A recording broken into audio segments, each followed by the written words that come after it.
Oh, there's another little point. There's judging boundaries. That's another big point. If you judge people's boundaries, then their behavior. Okay, so one of the like coin phrases of a narcissist, like to check if your narcissism is coming out, is if you say, "Why can't they just?" If you hear yourself saying that or somebody else saying that, that experience is being led by narcissism. Why can't they Really? just? Yes. Okay, explain.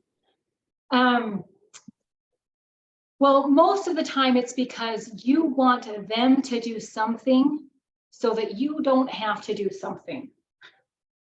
Right? So it's all about your needs and wants rather than their experience.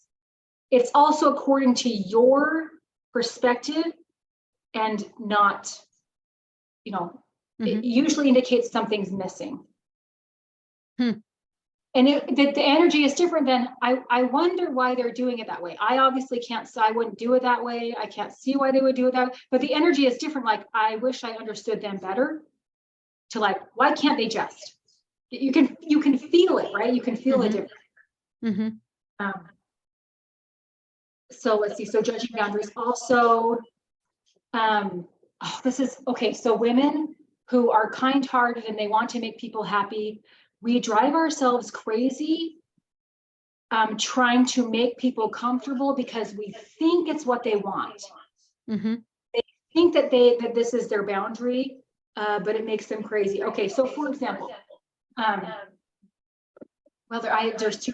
Okay, so here's one. So I grew up with, my mom was amazing. I call her lovingly Miss Home Economics, because like literally her degree was in home economics. When she met my dad, she was the high school home economics teacher. And this was back in the 70s when home economics actually meant something.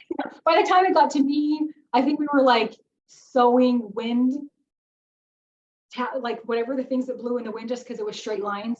And maybe we were making like no-bake cookies. And then I don't think my brother even had home economics. I think that by that time it had been deemed sexist and was gotten rid of. But like legit home economics. She loves to cook. She's, great at organizing. She gets way more done in a day than most people get done in a year. Like, the woman is incredible. And I think I could count on one hand how many times I ate at a restaurant my entire childhood. Well, I guess until I started working at a restaurant. She was just always taking care. And my dad, he didn't get home till late. He was a UPS driver, and he would get home at like 9, 10 at night. And she always had his little plate prepared, and she would sit down with him and she would talk with him. And she always made his lunches to go to work. She always packed his bags when we went on trips. Like, the woman just treated him like a king. He never did dishes. Like, after we had dinner, if we had dinner together, he would just go lay down on the floor in front of the furnace. And then, we would take care of the kitchen.